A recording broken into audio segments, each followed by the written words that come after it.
So now let's do the next property, which is known as decomposition of alkanes. So under the topic decomposition of alkanes, you will be having two words. So the first word is pyrolysis, second word is cracking. So what is the difference between pyrolysis and cracking? Both are almost similar, but they have a very mild difference. Pyrolysis is heating of any component. It can be an alkane, alkene, alkyne at a very high temperature in the absence of air, so that the products you will get will be more than one and the number of carbon atoms will be lesser than the original reactant. But cracking is the same thing. That means you heat it at a high temperature, heat it in the absence of air, but it is exclusively for alkanes. So this is supposed to be heat at a heat in absence of air, but for alkanes, alkenes and alkynes. But the same thing is, cracking is almost the same thing, but then it is just for alkanes. So it is, we can also write it as pyrolysis of alkanes.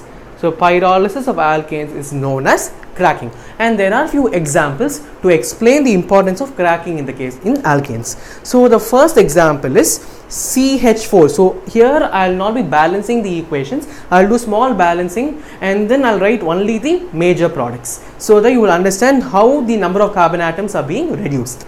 So 2 units of CH4 in the presence of the when the temperature maintained in this reaction is 1500 degrees Celsius. So 1500 degrees Celsius is a very high temperature.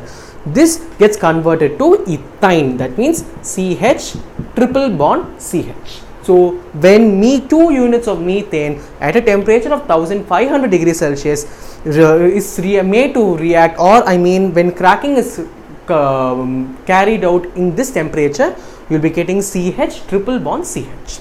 If you take ethane, so which is C2H6, but the temperature conditions will be different, so it will be 500 degrees Celsius, and then your reagent, which will be Al2O3, or it is known as alumina. So you will be getting CH2 double bond CH2.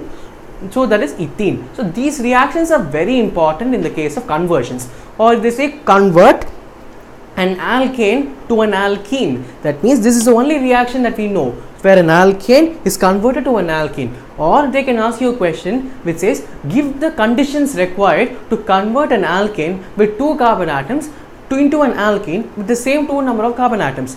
So then the conditions will be 500 degrees Celsius, and then Al2O3 must be the reagent required.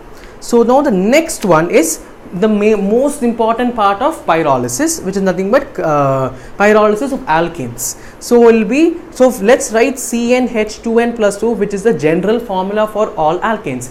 Now we are going to take pentane as one of the examples. So N will be equal to 5. So it will be C5 and then H10, so it will be C5H12. So that is how you write the formula for pentane. So when you make this react in the presence of Al2O3, which is known as alumina or silica. So alumina or silica, and then the temperature should be 400 degrees Celsius to 600 degrees Celsius. So it should be 400 degrees Celsius to 600 degrees Celsius in the presence of alumina or Al2O3, and then silica. So any one of it should be present. So in this case, it will get converted to C3H8 plus, and then next one should be 2 carbon substance. So one is a 3 carbon substance, propane. So and then it should be 2 carbon substance, but then the number of hydrogen atoms must be the same. The sum of hydrogen atoms here must be similar to the hydrogen atoms here. So there are totally 12 hydrogen atoms here. So here it should be C2H4. So here you get C2H4 as one of the products. So normally I gave you a question in the beginning saying name a reaction where on pyrolysis of an alkane you get an alkene. You cannot write this reaction because it does not give you exclusively an alkene, because it has one more alkane as one of the other products. So this reaction cannot be written. So in that case, you are supposed to write this reaction where you convert ethane to ethene directly. So next reaction is supposed to be, so this is CnH2n plus 2 for our reference. So it will be C7 and then H16, because 2 into 7 is 14, 14 plus 2 is 16. So the same reagents will be used. So it will be Al2O3 and then silica.